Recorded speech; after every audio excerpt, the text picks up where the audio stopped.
O governo quer decretar calamidade pública pelo coronavírus. Luciana Verdolim. O governo encaminhou ao Congresso Nacional o pedido para que seja reconhecido o chamado estado de calamidade pública por conta do coronavírus.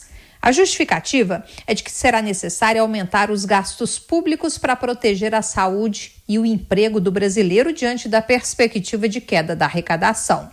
Com o reconhecimento da calamidade pública, o governo fica dispensado, por exemplo, de cumprir a meta fiscal agora de 2020, que hoje é de um déficit de 124 bilhões de reais. O governo garante que mantém o compromisso com as reformas estruturais, o teto de gastos e um regime fiscal que assegure a confiança e os investimentos no país.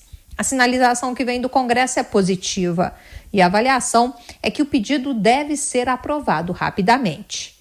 Diante da necessidade também de se evitar um colapso na saúde pública de Roraima, o presidente Jair Bolsonaro determinou o fechamento parcial da fronteira do Brasil com a Venezuela, depois do pedido do governador do estado e da recomendação da área técnica.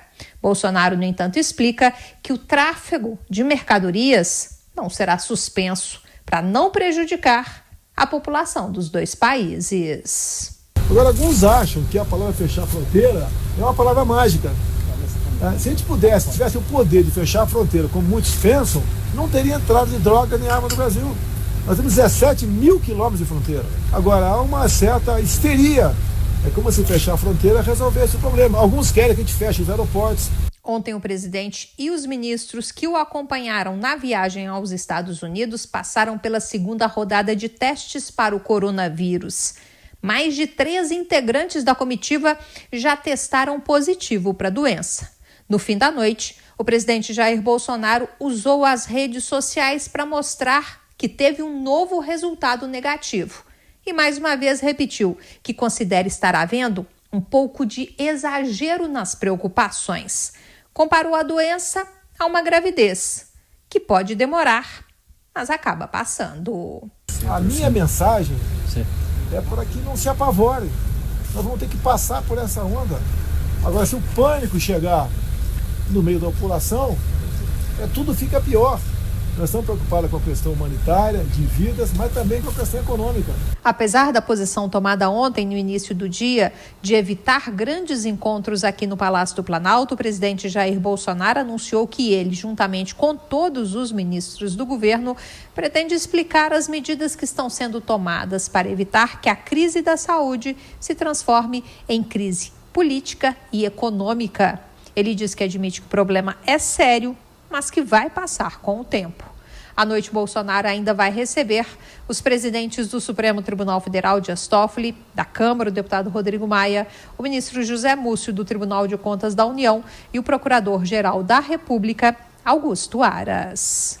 Para demonstrar a todos vocês que estamos unidos, para combater um bom combate numa causa comum, que é a questão do vírus, que chegará, como já chegou, tá certo? Mas não é motivo de pânico. Essa sempre foi a minha mensagem. Ontem foi realizada aqui no Palácio do Planalto a primeira reunião do gabinete de crise, que foi criado para acompanhar a repercussão do coronavírus e também assessorar o presidente da República.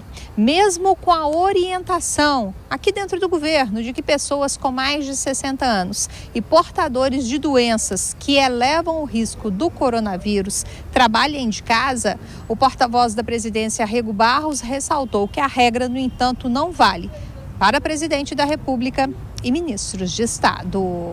Obviamente que cada autoridade terá a capacidade de avaliar essa necessidade de estabelecer um contato pessoal.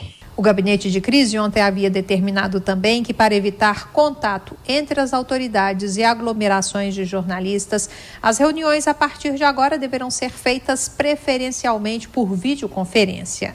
A expectativa é de que daqui para frente aconteça uma entrevista sempre depois do encontro de avaliação, que acontecerá toda manhã. E à noite, os dados serão atualizados. O trabalho vai levar em consideração todos os setores do governo. Por isso, haverá representantes de todos os ministérios. O porta-voz da presidência admite, por exemplo, que existe temor de faltar alguns produtos no país. Por isso, o Ministério da Agricultura já está monitorando vários setores.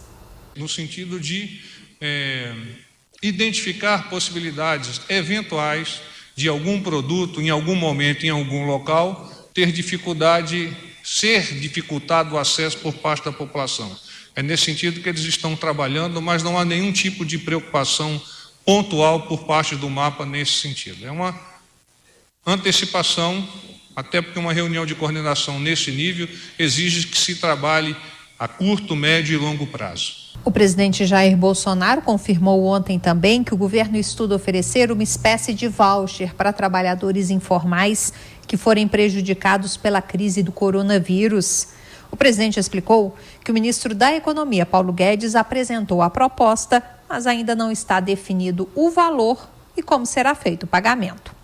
Ontem também, o Conselho Nacional de Previdência Social aprovou uma redução do teto de juros que as instituições financeiras podem cobrar nos chamados empréstimos consignados para aposentados e pensionistas do INSS. Também foi autorizada uma ampliação dos prazos dessas operações.